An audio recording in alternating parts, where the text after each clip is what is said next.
Hey guys, it's been a couple months, but I'm finally back to play more of this lovely, lovely game. So, let's continue. Oh, flashback. My journal is gone. What would they want with my journal? I have no idea when that's supposed to take place. I mean, it looks like a flashback, but it could be happening this very moment for all we know. Who knows? But anyway, yeah, this is a pretty nice place. Pretty quiet. Not really all that much happens here. Just gotta collect a bunch of things and then we'll be on our way. But, jeez, it's been a long time since I made my last recording. Oh, I think there's something in one of these. Oh, yay!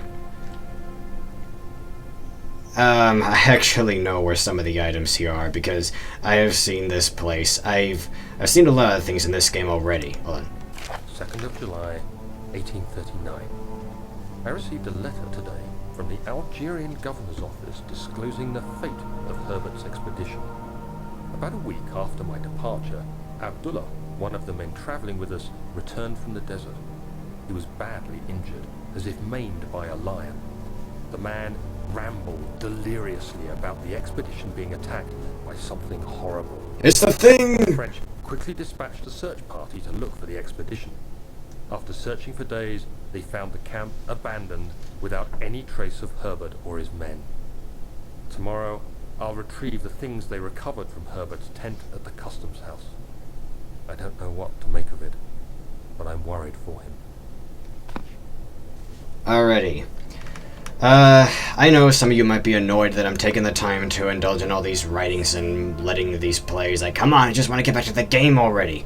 But you know, I've seen a lot of people do that, and it pisses me off when I want to know what's going on in the story, and they do it too fast for you even get the chance to pause between frames. And so, yeah, you know what, I am going to take the time to show off the things that happen in this game. I am going to look at the notes and even read aloud the silent ones. But, yeah. Pick it up. Okay, that's going to be useful. And here's another entry, just like that. 3rd of July, 1839. Today I picked up Herbert's things at the customs house. I dug through the trove of documents he had carried and found a log detailing the expedition. The nature of this text ranged from quick notes to colourful accounts of transpired events. I skimmed the pages, trying to figure out what might have happened. May 17th, the day I was trapped inside the orb chamber, Herbert dryly states, recovered Daniel after 1 hour of entrapment. This confused me greatly. I was suffocating within minutes. How could I have lasted an hour? I continued reading the peculiar text. Herbert states his facts without judgment or passion, but suddenly I could read frustration into his text. He pushed his men to investigate the underground tomb, an effort which seems to have strained the minds of his men. Madness spread through the ranks, and Herbert had to take some extreme measures to continue. He finally visits the chamber himself, where he retrieves the orb to the surface. His account confuses me greatly. If he has the orb, what are those pieces in my drawing room? Ooh. So yeah, there's no telling how many orbs there are. They never really specify that. We only encounter one orb in the story. Daniel's orb, basically. We don't find any others, but, you know, they allude to the existence of other orbs, even if they're not present in this little world, in this castle. Anything in here? Must be hiding something. No. Alright, I think there's just one more little thing we need to get in this room, and then we'll be on our way. So yeah, sorry to say this isn't really a fresh playthrough. I will get scared at some points, and there are some things that I have forgotten. It's like I don't remember every little thing.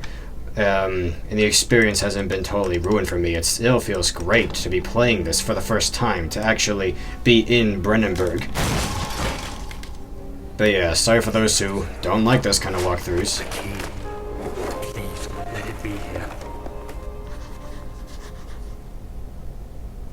I don't know how good this is going to look when the recording is finished, but hopefully I will finish it. I'll have to be sure to stop the recording before too long, because I tried this place a few times already and it keeps...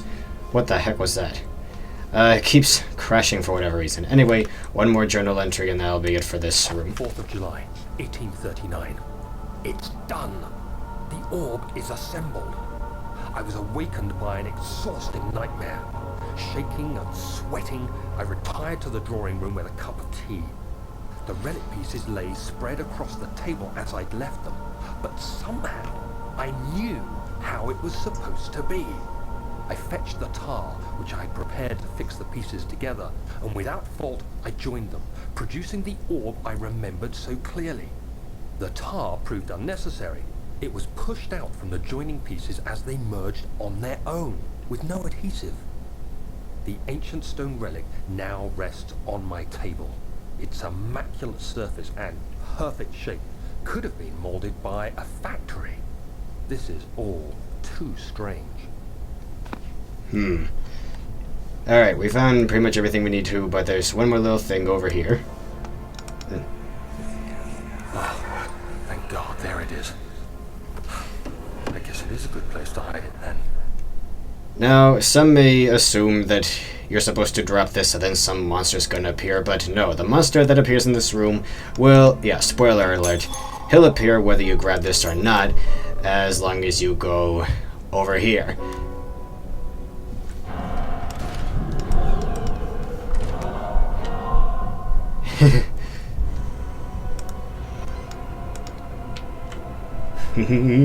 Okay, no, I haven't tried this before, but once he breaks in here, I'm gonna go for it.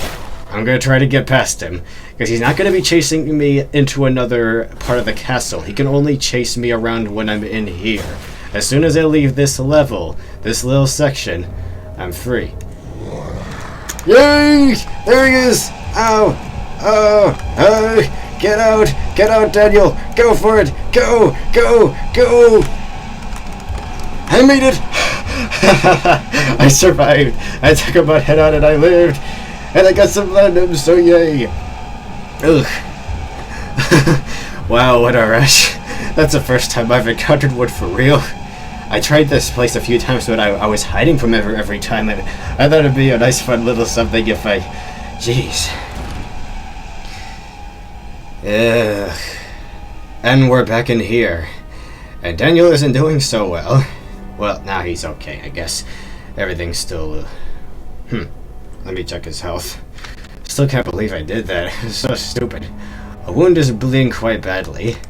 Jeez, I don't know why I'm so winded. I'm actually breathing this heavily. And oh man, the nice music is gone. The nice, calming, soothing music that lets you know you're safe in this little sanctuary away from all the scariness found throughout the rest of the castle. It's back to the normal music. In my little Halloween video, when I played that music, it really... It made some people feel betrayed. From that point on, like this one person, when they'd play a custom story or anything, they wouldn't trust that music anymore. It wouldn't make them feel relief, it'd just make them feel, okay, something's up. What's going on? Anyway, hopefully this isn't going to crash on me, because it's crashed on me a couple of times and it's really, really pissing me off. Because I do have the quality it's pretty low, as you can see, and I don't have any other apps or programs running at the time. So it's like, how shitty does this need to look for it to be processed? But anyway, this is another room. We gotta get something in here before proceeding to other places. That key we got in the last room wasn't needed for us to go in here, but I still felt like going in there first anyways. Okay, lantern. Now for my favorite part of the castle, and... oh, it's gone. Okay, let me tell you why I love this part of the castle. There was a phonograph or something in here, and it's just there as part of the scenery, but if you grab the handle and you crank it around and, you know, you make the thing work... Come on, get it. Get that tinderbox. Ugh, so finicky. Anyway, if you crank it enough, a recording will start playing, and it'll be this crazy sounding lady who's like, Daniel, you killed me! And it's all raspy and ethereal sounding and whatnot, and at first you think, oh, it's gotta be some elaborate prank, some impossibly elaborate prank someone's pulling on Daniel for the sake of it. But you have to wonder if that's really someone there. And they took it out of the game because I think they were worried that it would destroy the suspense, that it would dissolve that. It's like people who are wondering, is Daniel a bad person? Has he done bad things? Is he atoning for his sins? Paying for his sins? And something like that would be a dead giveaway. It'd be like, yep, Daniel's a killer. And I'm kind of spoiling some things now. Well, I'm not going to say anything for certain, but it's just, I hate that they took that out, because I got this game and I was hoping, oh please, let some glitch shine down on me and let that part of the game still be there, and it's gone. Hold on. To my most trusted and student and friend, Johann Weyer. The most remarkable thing happened as I was traveling through the Prussian woods this summer. I finally found one of the orbs I have been looking for the last 20-odd years. It is inexplicable, as a heliodromus described it in the Hortus Conclusius. It was an underground Mithraic temple crowned with the unearthly artifact. The orb was big enough to fill my cupped hands, and the texture was smooth and jagged. Its color washed, while rich contrast was not enough to describe its nature. Sounds pretty stupid. At first, when I read through that, I thought it was badly written. It was an impossibility, an artificial paradox captured within stone. I was staying in a nearby village called Aldstadt, investigating one of the antiquated trails, when I finally found the cavern. I went inside and suddenly I could verify the truth of these enigmatic artifacts. They were real.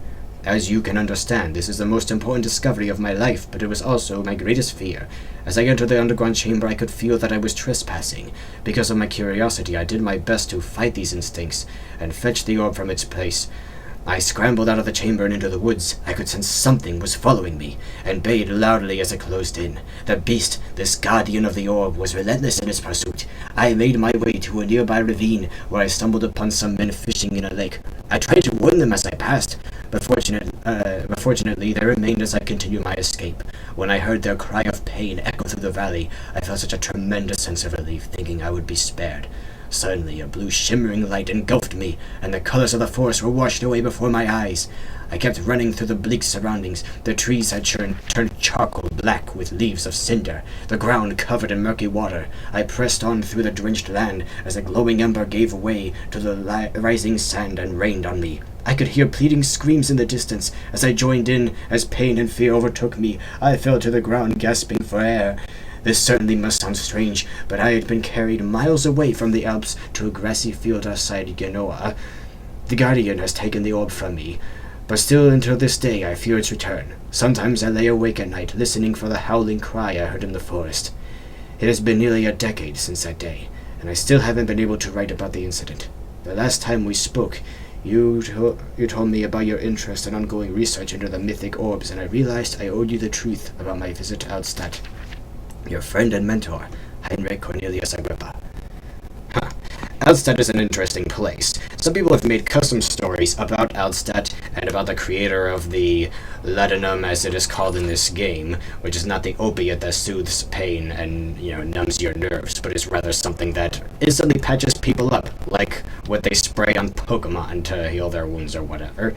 Anyway, so yeah, got lots of cool custom stories like that. But yeah, I hate that they took that out of there, because that phonograph, it was one of the most genuinely scary and creepy and foreboding things in the whole game. Because you don't know if it's really some voice talking to you, communicating through whatever. I forget what it's called. I said it a few minutes ago, but anyway. It just sucks so much. It is such a dick move they took that out, because that was the highlight of the game for me. I loved that thing. It was awesome. It was so genuinely scary. I just love really cryptic shit like that, where you don't know if something's really there or not. Oh, now I know I was going so slow in the other room. It's because I was walking instead of running. Huh.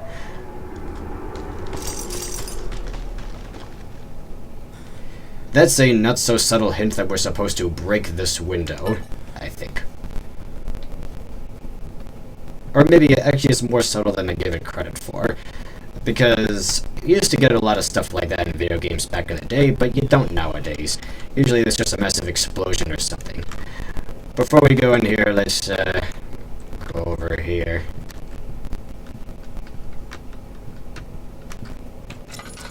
Anything? No.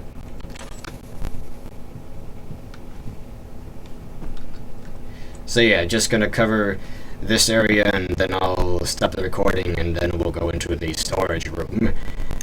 But for now, I gotta look around here some more. And yeah, this place is so sad. I heard a dog before, but that was just our imagination at the time, or a flashback. Let's see what you have to offer.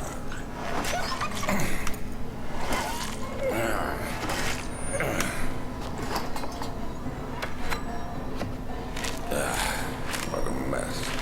I should have sharpened the saw, but I can sense it. It's definitely there.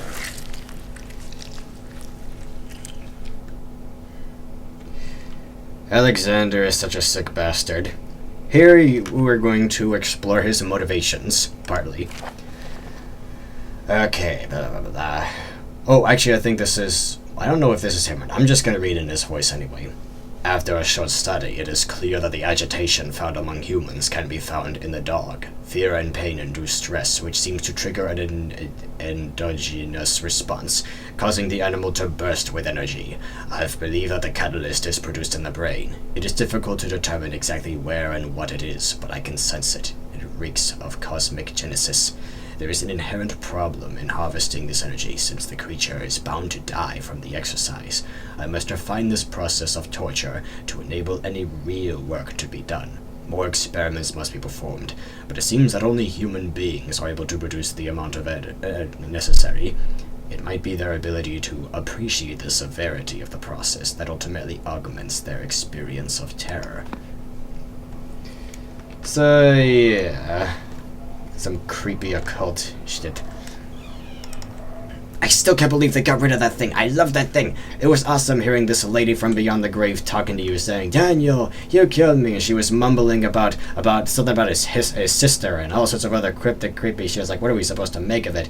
And it's gone.